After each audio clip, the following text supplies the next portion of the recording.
Welcome back to New York City. Dan Leach here with you at the Benzinga Fintech FODA conference, and it's great to be joined by the principal for investor education for the Options Industry Council, my man, the Cashman, Matt Cashman. That's right, Matt With a name like that, you can't lose, right? Well, you can, but it's better if you don't. I just want to pretend you always win. Okay, well, that's fine. Listen, this is a fascinating time in the business, but it's a real fascinating time for options and trading options. Yes, absolutely. And I want to give you, the width and breadth that it deserves to kind of explain what you guys do. And I know you're a nonprofit, which is awesome, but there's some really cool things you're doing to help people. Yeah. So the Options Industry Council is a non-for-profit inside the OCC, which is the Options Clearing Corporation. The OCC is the largest centralized clearing facility in the world of options. And if you're trading index options or stock options in the United States on a listed exchange, chances are the contracts that you are trading goes through the hands of the OCC somewhere along the lines, either through the process of settlement or exercise and assignment or margining, all kinds of things.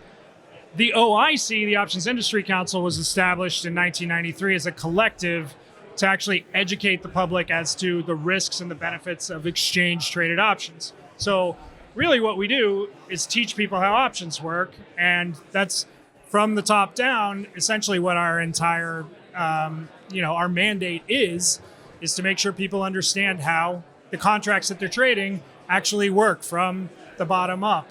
And we do that through lots of different ways, but one of them is coming to events like this and talking about options, right? That's obviously important. In-person events, and then we also host an entire suite of educational resources on our website, which is www.optionseducation.org. And there you can find webinars, podcasts, videos, all kinds of options education, a whole suite of options education, as well as tools that people use on a daily basis to actually understand how options work better. Let's take me as the guinea pig, because I was mentioning earlier, it's like, I love the market. I love trading. I think I have a reasonable knowledge about it. Yeah. When it comes to options, I feel like an idiot. Okay. So when it comes to someone like me, what does someone like me want to traverse and find his way to traverse what you guys are able to help educate, and then eventually be get my great certificate. Yeah. In more ways, than just an actual certificate. Yeah, of course. What do you want to see someone like me? And I know there's many people like me out there that want to learn how to do it and want to be right, do it the right way. Right. Well, if you're going to do it the right way, which I hope that you do, I think the best way to really approach this is to think about it just like you're learning any other skill, which is you wouldn't necessarily go and just start driving a car without, getting a class on how to drive a car, or at least asking someone who actually, your parents who, have driven cars for 20 or 30 years to actually learn how to do that. Options education is no different than that. And so what our process is teaching people the actual basics of optionality. The best part about optionality is that it's kind of fungible in many ways. Right. Once you learn the actual optionality, you can use it and apply it in so many different asset classes, because the optionality itself is based on math, right? It's not based on the actual asset class that you're trading. The options themselves act the same kind of in many different ways across different asset classes. So I encourage people to actually understand the basics of optionality and use those kind of knowledge building blocks, and then continue to build more nuanced understanding of those slightly more advanced concepts as you go along.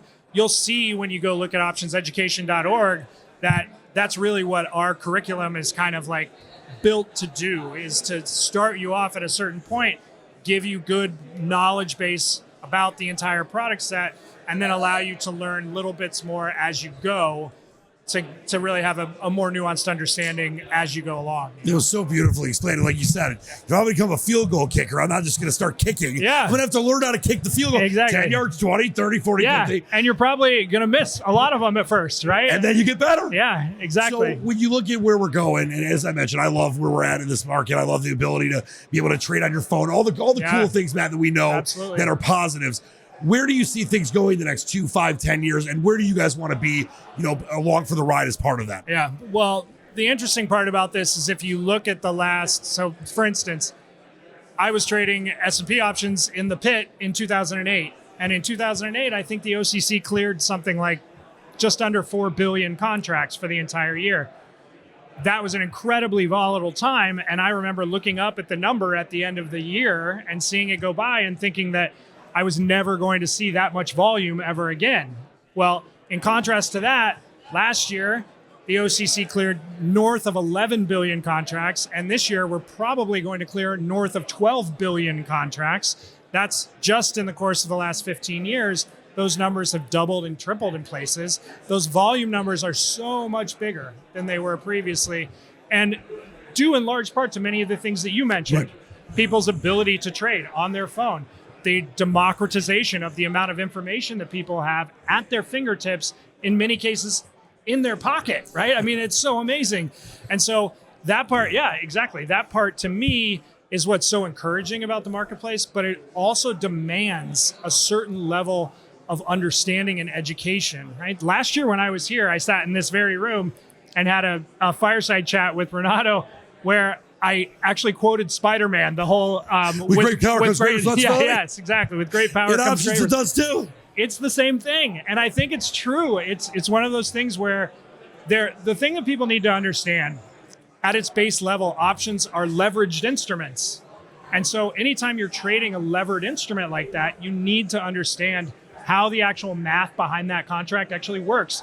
You don't need to be able to derive it using Black-Scholes or anything, but you need to understand how the baseline optionality works. And so that's how I feel that's when we are at our best at OIC, is teaching people how that optionality works. And what we would love to do is to continue to meet people where they are and be able to provide that type and high quality education to them in many of the same ways that they are actually able to trade, right, on their phones. I want to be able to actually have the same pipeline for education that people do for the actual ability to trade. And that, I think, needs to go hand in hand into the future as we continue to grow volumes and as these volumes surpass the 12 billion and the 15 billion and the 20 billion contracts cleared numbers over the next however many years. That's where we need to be. We need to build education into that entire ecosystem to make sure that people understand how the contracts work. Yeah, well, I can tell you this, the entire industry is lucky to have people like you and the OIC. Matt Cashman, I appreciate the principal investor education. I'm telling you, it's the truth. Yeah. The OIC, thanks so much for joining me today. Thank you very much for having me. I appreciate it.